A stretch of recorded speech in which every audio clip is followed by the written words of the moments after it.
keep government open. We have to do those imminently, more imminently even, to address the full Obama agenda of building back better with enough. The president's goal still to end fossil fuel subsidies?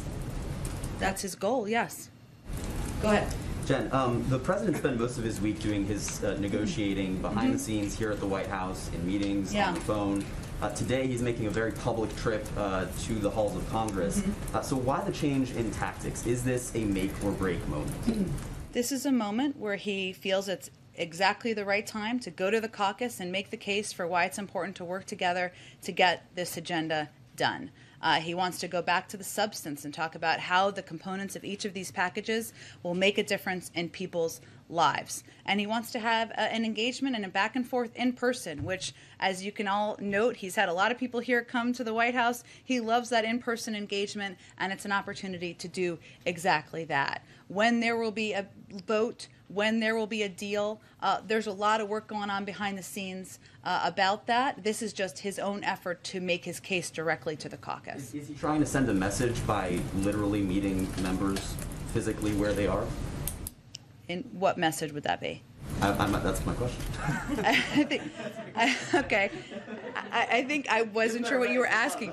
I think he was in the Senate for 36 years. You know, he is making clear that if they partner together, if we work together, we can get this done for the American people. And going to their caucus meeting, something, by the way, he did in the Senate. It's not unheard of. It's something presidents have done in the past, is a way for him to go and make the case for his agenda. As I said earlier, these are his proposals. This is something he passionately believes in, both pieces of legislation. And so it's absolutely right for him to go to where they are and make the case for both. And one last one.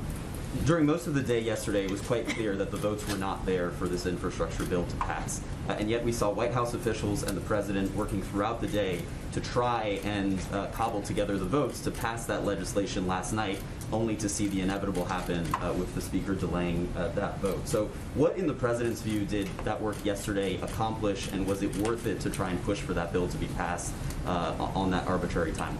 Well, if the speaker were standing here, I wish she was. She's invited anytime.